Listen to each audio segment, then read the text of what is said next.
ਤੂੰ ਵੇ ਲੰਮੇ ਵਾਲਾ ਲਿਆ। ਮੈਂ ਜਦੋਂ ਤੁਸੀਂ ਆਏ ਹੋ ਨਾ ਤੁਹਾਡੇ ਅੱਗੇ ਕੀ ਆਇਆ ਮੈਂ ਉਹਦਾ ਮਹਿਮਾਨ ਇਹ ਵਿੰਡੋ ਦਾ ਸ਼ੀਸ਼ਾ ਪਵਾਉਣਾ ਹੀ ਆ, ਮੈਂ ਤੇ ਕੰਧ ਕਰਾ ਦਿਆਂ। ਏਡਾ ਘਟੀਆ ਘਰ, ਹਰ ਪਾਸੋਂ ਠੰਡੀ ਹਵਾ ਡਈ, ਲੱਗਦਾ ਸੜਕ 'ਚ ਬੈਠੇ ਆ। ਫਿਰ ਕਹਿੰਦੇ ਬੂਟਾ ਗਾਲਾਂ ਕੱਢਦਾ। ਅੱਛਾ ਉਹਦਾ ਮਹਿਮਾਨ ਇਹ ਵਿੰਡੋ ਦਾ ਸ਼ੀਸ਼ਾ ਪਵਾਉਣਾ ਹੀ ਆ, ਮੈਂ ਤੇ ਕੰਧ ਕਰਾ ਦਿਆਂ। ਏਡਾ ਘਟੀਆ ਘਰ, ਹਰ ਪਾਸੋਂ ਠੰਡੀ ਹਵਾ ਡਈ, ਲੱਗਦਾ सड़क 'ਚ ਬੈਠੇ ਆ। ਫਿਰ ਕਹਿੰਦੇ ਬੂਟਾ ਗਾਲਾਂ ਕੱਢਦਾ। अस्सलामुअलैकुम नाजरीन, अकरम उदास ऑफिशियल चैनल के साथ मैं हूँ आपकी मेज़बान सूफिया सिकंदरी आज़म। नाजरीन, आज मैं आपको बताऊंगी कि चल मेरा पुत 1, 2 और 3 की जो डबिंग है वो किन्होंने किया, और डबिंग के आपको झलकें भी दिखाएंगे। इस वक्त आप देखेंगे यहाँ पे जो हमारे चल मेरा पुत की कास्ट है यहाँ पे डबिंग करवाने में मसरूफ़ है, लेकिन हम झलकियों के साथ साथ आपके जो डबिंग करते हैं उनके साथ भी बातचीत होगी। और आपको पता है कि जब कोई फ़िल्म रिलीज़ होती है तो उसके पीछे पस्से पर्दा भी बहुत से लोग होते हैं जिनका नाम होता है। और अगर हम बात करें डबिंग की तो ये भी one of the important part होते हैं किसी भी मूवी का। तो ये वो लोग होते हैं जो फिल्म बनने से पहले ही फिल्म तकरीबन देख चुके होते हैं फ्री में। तो आज हम इनसे बातचीत करते हैं कि इनको चल मेरा पुत 1, 2 और 3 में डबिंग करके तो क्या क्या डिफरेंस नज़र आया है, और जो 3 है उसमें ऐसा क्या चेंजिंग है कि शायकीन के लिए वो ज़्यादा जो है वो पसंद की वजह बन सकेगी। और आइए हम इनसे बातचीत करते हैं, बाकी जो सवाल जवाब हैं वो हम इनसे ही करते हैं। आपको कैसा फील हो रहा है कि आपने चल मेरा पुत 1, 2 और अब 3 की भी आप डबिंग कर रहे हैं, लेकिन जब आपने फर्स्ट टाइम चल मेरा पुत 1 की डबिंग की थी तो क्या एक्सपीरियंस रहा था, आपको कैसा लगा था? मैं बहुत ज़्यादा एक्साइटेड था ये फिल्म करके, क्योंकि I was the one Pakistan में जो एक बॉलीवुड और लॉलीवुड के आर्टिस्ट को लेके एक फ़र्स्ट मूवी कर रहा था।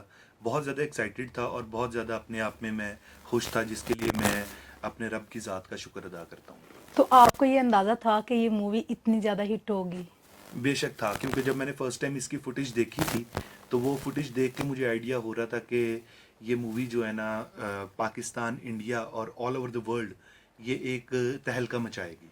तो जब ये मूवी रिलीज़ हुई तो वाकई ऐसा हो गया, तो आपने लोगों को बताया एदी डबिंग मैं की थी हुई है? फॉर श्योर काफ़ी लोगों को तो ऑलरेडी मालूम था, और जिनको नहीं था पता उनको मैं रोक रोक के बताता था कि हाँ, इधर आ यार, इसकी डबिंग मैंने की है। वेरी गुड, खुशी होती है ना? Of course.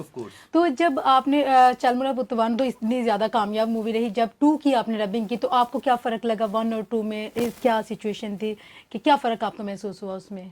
वन जो बेसिकली अगर मैं बताऊं तो 1 जो थी वो एक इंट्रोडक्टरी मूवी थी, लेकिन जब 2 आई तो उसमें हर चीज़ चाहे वो इंडियन आर्टिस्ट है, चाहे वो पाकिस्तानी आर्टिस्ट है, चाहे वो इंडियन सिनेमेटोग्राफी है, चाहे वो पाकिस्तानी सिनेमेटोग्राफी है, सब कुछ बहुत ज़्यादा इम्प्रूव था। वो हर चीज़ जो है वो और एक अच्छे लेवल पे जा चुकी हुई थी। क्योंकि आप तो वो मूवी देख चुके हैं, देखने में और सुनने में। जब आपने वो मूवी सुनी, एक क्या होता है, एक हमें तो ये एक्सपीरियंस है ही नहीं है ना, आपका ज़्यादा एक्सपीरियंस है, क्या नशा होता है एक मूवी हम जब देखते हैं उसमें या डबिंग के दौरान जब हम सुनते हैं उसमें?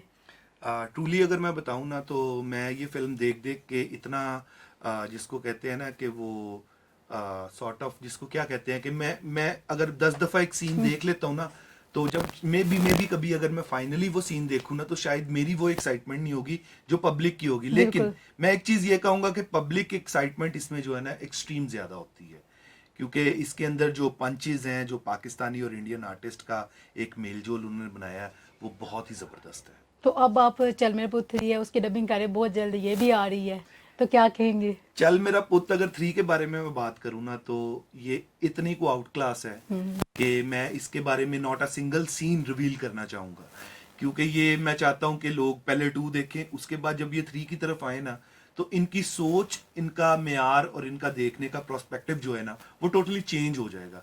क्योंकि चल मेरा 3 में इन्होंने कुछ नए चेहरे इंट्रोड्यूस करवाए हैं जो कि हमारे पाकिस्तानी आर्टिस्ट हैं, इसमें कुछ इंडियन आर्टिस्ट भी हैं, इसमें हमारे स्टेज आर्टिस्ट जो हैं वो जो इन्होंने रिवील करवाए हैं वो बहुत ही ज़बरदस्त हैं, और पर्सनली मैं उनको लाइक करता हूँ, मैं उनको फॉलो करता हूँ। तो दैट विल बी अमेजिंग, बहुत ज़बरदस्त। Very good. अगर हम बात करें तो ये जो डबिंग होती है मुझे लगता है कि बहुत ज़्यादा आसान है या बहुत ज़्यादा मुश्किल है? एक्सट्रीमली आसान है, लेकिन जब अगर कोई सीन फंस जाए ना तो बिलीव मी कि इतना मुश्किल हो जाता है कि दिल करता है कि अभी क्विट कर दें और अभी कुछ ना और करें।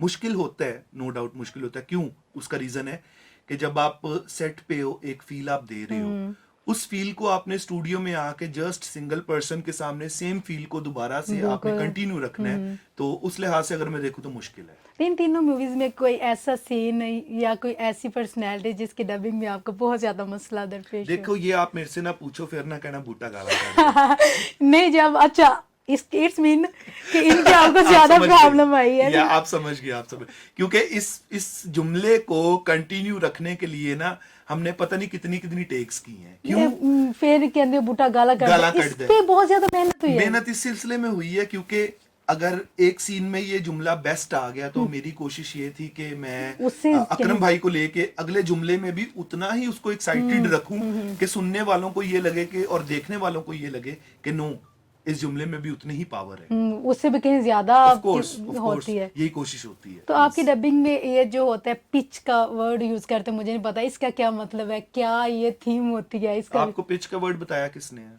हाँ, वो अक्सर ऑडियो की बात हो रही है ना, ऑडियो के कहते हैं इसमें टेम्पो रखना पड़ता है, पिच रखनी पड़ती है, इसलिए मैं चाह रही हूँ कि मुझे भी थोड़ा सा। Anyhow, इसका मतलब ये है कि लाइक अगर सपोज मैं अभी एक बोल रहा हूँ कि हम इसको एक नॉर्मल फ्लो में जाने दे रहे हैं, बट जब आप इसको एक डबिंग पॉइंट ऑफ व्यू से लेके आते हैं ना, तो आपको सेम उसी पिच पे बोलना पड़ता है। पिच इज लाइक के एक जगह पे मैं अभी बोल रहा हूँ और एक हाई पॉइंट होता है जहाँ पे मैं अभी बोलना शुरू हो गया हूँ, ठीक है, ये पिच होती है कि आपको उस पे ही रहकर आगे भी बात करनी होती है। अगर आप जो फिल्म में आपने जिस तरीके से बोला है उस पे आप लो या हाई बोलोगे तो वो अजीब लगेगा, इसलिए हमें सेम पिच लेके चलना पड़ता तो है। ये आपका काम होता है कि आप उसको लेवल पे लेके जाते हैं? नहीं जी, आर्टिस्ट माशाल्लाह बड़े जबरदस्त होते हैं और बड़े इंटेलिजेंट होते हैं, बट सम टाइम हल्का सा बताना पड़ता है। ऐसा कुछ तो नहीं है टेम्पो और पिच में क्या डिफर है? ये भी आपके ऑडियो में ही इस्तेमाल होता है ये लफ्ज, मुझे इसलिए मैंने आपसे चाह रही टेम्पो अगर मैं इजी वर्ड्स में आपको बताऊं तो इट्स ऑल अबाउट स्पीड हमारी। यस, कि एक टेम्पो है 120, एक टेम्पो है 80, तो ऑफ कोर्स स्पीड में फर्क है। इसमें डबिंग में लिपसिंग वगैरह को भी मैच करने को होता है या इसमें ये नहीं होता है? कोर्स होता है, ऑफ कोर्स होता ये है। इसमें नहीं होता? जिसको हम लोग ना इजी वर्ड्स में कहते हैं मक्खी ते मक्खी बाना। हाँ जी, पंजाबी में हम इसको कहते हैं। तो इसके लिए जो उर्दू में लफ्ज या इंग्लिश में लिपसिंग यूज होता है और पंजाबी हम कहते हैं एडीआर। तो हम नहीं मक्खी तो मक्खी पाना आंदा, फिर तो जो लफ्ज है तो मैं तो वही बोलूंगी ना। देखिए इसको कहते हैं एडीआर, उसको बोलते हैं ऑटोमेट डायलॉग रिकॉर्डिंग। ये लेकिन डिफिकल्टीज कितनी आती है इसमें? डिफिकल्टीज सम टाइम आती हैं, सम टाइम नहीं आती। देखो डिपेंड करता है कि आर्टिस्ट का मूड क्या है और करने वाले का मूड क्या है। सम टाइम होता है कोई जुमला फंस जाता है तो फिर हम थोड़ा सा ब्रेक लेके उसको दोबारा कर लेते हैं। तो ये जो काम करते हैं जितने भी लोग ऑडियो का काम करते हैं, जो आप करें डबिंग का, तो उसके लिए जरूरी है कि महारत के लिए कितना अरसा दरकार होता है, कितना अरसा बंदा इसमें ट्रेनिंग लेके ये काम? आर्टिस्ट को या रिकॉर्डिंग नहीं, इंजीनियर रिकॉर्डर को? जैसे लाइक मैं करना चाह रही हूँ तो मुझे कितना टाइम लगेगा ये सीखने में? आपको तो काफी टाइम लग जाएगा। क्या वाकई आपको कितना अरसा लगा ये सीखने में? मैं अभी भी सीख रहा हूँ। सीखने के लिए तो सारी उम्र होती है, जितना जितना हम ज्यादा यूं आगे जाएंगे सीखेंगे तो इट्स ऑल डिपेंड कि आप प्रैक्टिकल कितना करते हो। तो आप क्या कहेंगे चल मेरा पुत्र 3 आपने तो देख ही लिया यहाँ तक भी चल मेरा पुत्र 3 के बारे में अगर मैं कुछ कहूँ ना तो इट विल बी ब्रेक चल मेरा 1 पुत एंड चल मेरा 2, इन दोनों को वो ब्रेक करके इतनी को आगे निकलेगी कि I can even tell you. मतलब पर्सनली मैं आपको बताऊं कि डायलॉग्स रिकॉर्ड करते करते मेरी हंसी निकल जाती है। कॉमिक का वो एक इतना अच्छा एलिमेंट इन्होंने डाला है, इसमें इमोशन जो इन्होंने डाला है वो बहुत फाइनली है, जबरदस्त किस्म का है। और इसमें जो इन्होंने इवन चल मेरा पुत्री के बारे में सिर्फ एक छोटी सी चीज रिवील करूंगा कि इसमें जो ट्रेजिक पॉइंट उन्होंने डाला है ना, मैं रिवील नहीं करूंगा क्या है, बट जबरदस्त है। वो आप वो इवन लोग सोच भी नहीं सकेंगे जो इसके अंदर ट्रेजिक पॉइंट है। तो दोनों मूवीज की निस्बत ये मूवी है जो वो ज्यादा बिजनेस कर पाएगी, ऑफ कोर्स कर पाएगी, आप इतना अच्छा बता रहे हैं उसके बाद इंशाल्लाह। तो आप नाजरीन को, शायकीन को क्या कहेंगे इसके चल मेरा पुत्र 3 की मूवी है उसके बारे में? अगर मैं वर्ल्ड वाइड कहूँ तो गो फॉर इट, इसको ज़रूर देखें। आपको 2 और 1 से ज़्यादा आपको मज़ा आने वाला है। और अगर पाकिस्तानी आर्टिस्ट हैं तो और पाकिस्तानी अवाम है तो उनके लिए अगर मैं कहूँ कि wait for online, you know, बिल्कुल ऐसे ही है। जब ये ऑनलाइन आएंगे तो आई विल मस्ट से कि आप लोग इतना एंजॉय करेंगे कि you will gonna appreciate my words, कि जो अगर मैंने आपको कुछ कहा है तो वो गलत नहीं होगा, वो बिल्कुल ठीक है। Thank you so much. So nice of you. Thank you so much.